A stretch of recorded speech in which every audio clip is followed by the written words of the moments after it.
Selamat pagi, perkenalkan kami dari SGDB 6 akan mempresentasikan studi proyek kami yang berjudul penyakit jantung rematik atau rheumatic heart disease.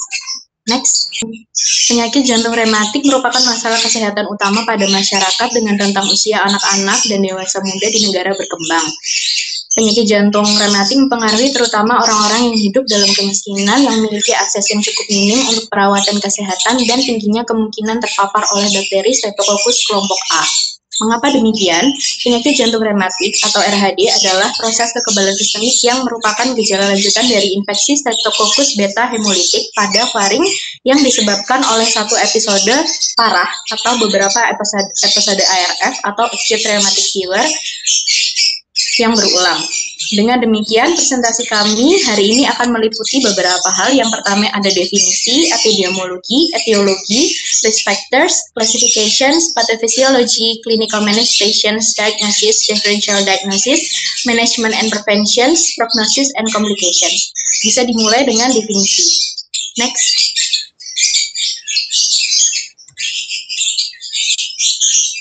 Jadi selanjutnya saya akan menjelaskan mengenai definisi. Next. Baik. Penyakit jantung rematik atau rheumatic heart disease merupakan bentuk dari gejala sisa dari acute rheumatic fever akibat adanya infeksi pada faring oleh Streptococcus pyogenes atau Streptococcus grup A.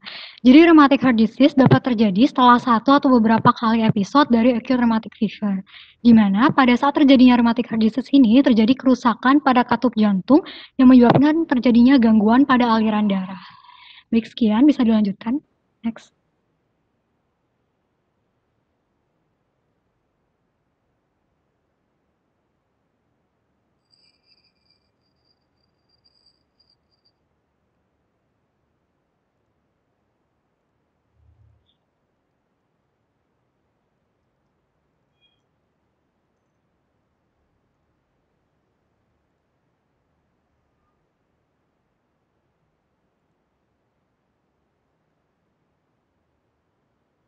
Messi bisa di next? Itu malah balik.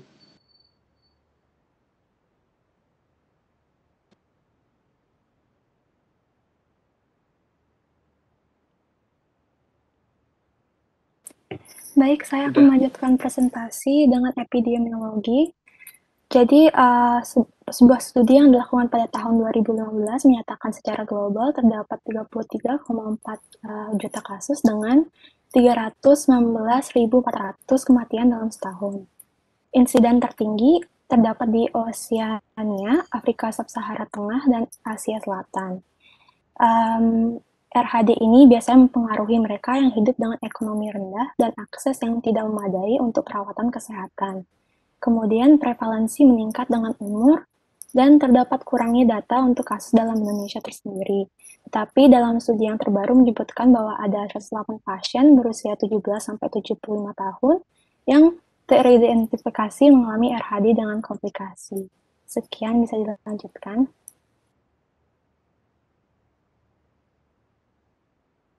Berikutnya saya akan menjelaskan mengenai klasifikasi. Next. Pasien diklasifikasikan menjadi mild, moderate, dan severe rheumatic heart disease. Masing-masing diberi angka prioritas level 3, 2, dan 1. Klasifikasi ini berdasarkan dari tingkat keparahan pasien, kondisinya.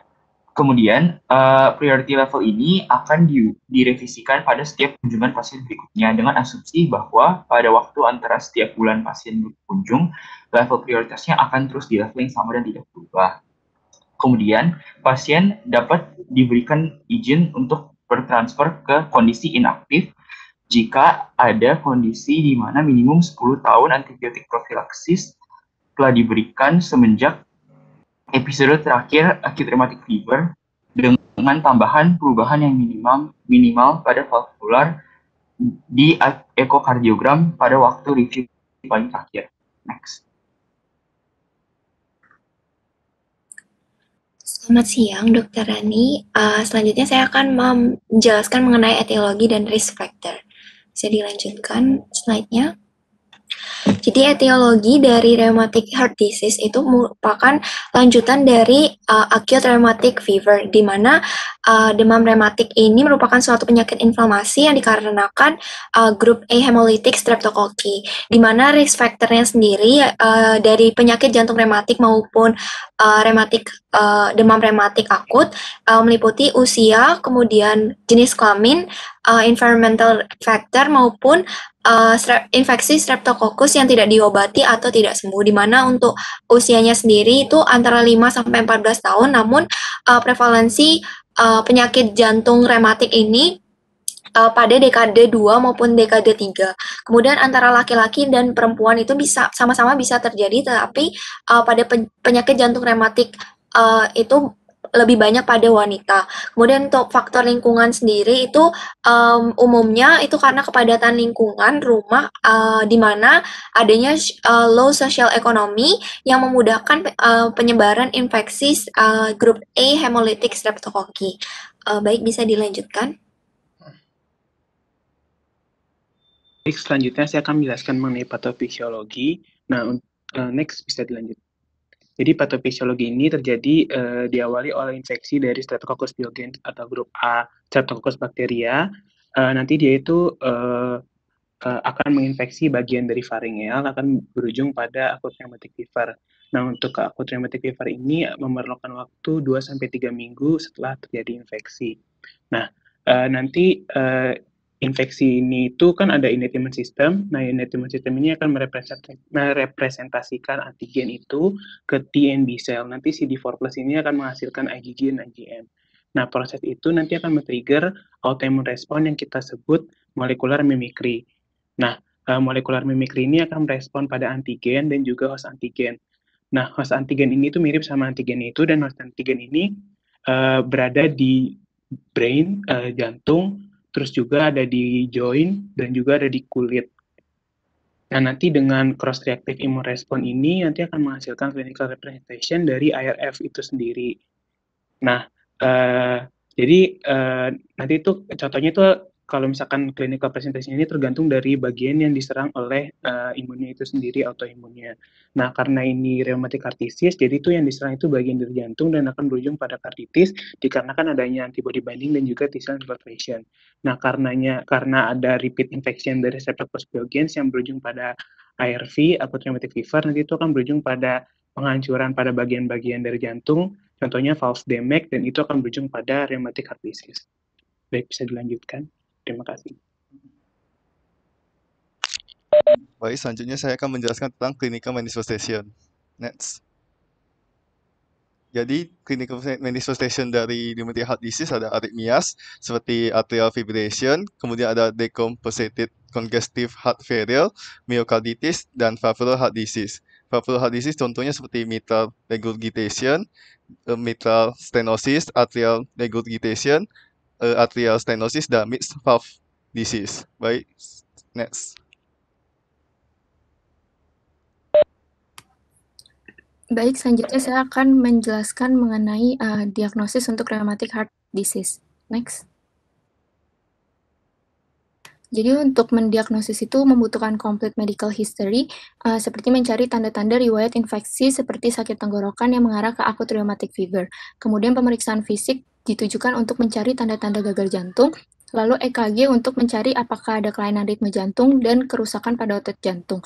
Kemudian chest X-ray dan cardiac MRI untuk melihat apakah ada kardiomegali atau congestive pulmonary vascular yang merupakan tanda dari gagal jantung. Lalu untuk ekokardiogram untuk melihat struktural dan fungsi jantung. Next. Untuk diagnosis dari RHD ini, The World Heart Federation mengeluarkan kriteria berdasarkan temuan ekokardiogram pada tahun 2012. Kriteria ini dibagi berdasarkan usia, yaitu di atas 20 tahun dan di bawah 20 tahun, serta dibagi menjadi definite dan borderline RHD. Next. Untuk kategori usia di bawah 20 tahun, definite RHD ditetapkan jika ada salah satu dari di bawah ini. Yang pertama adalah pathological mitral regurgitasi dengan minimal 2 morphological features dari RHD pada katup mitral. Kemudian mitral stenosis dengan mean gradient di atas atau sama dengan dari 4 mmHg. Kemudian pathological aorta regurgitasi dengan minimal 2 morphological features dari RHD pada katup aorta, kemudian borderline disease antara katup mitral dan katup atrial.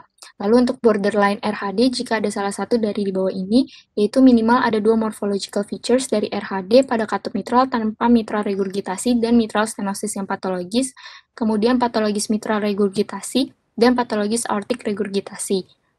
Next.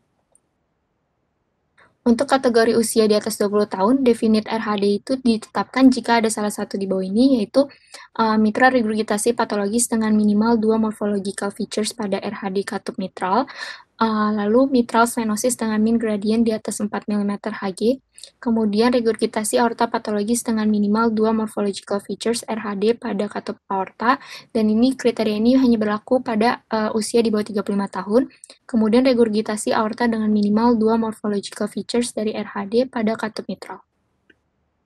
Bisa dilanjutkan. Baiklah, seterusnya untuk differential diagnosisnya. Next.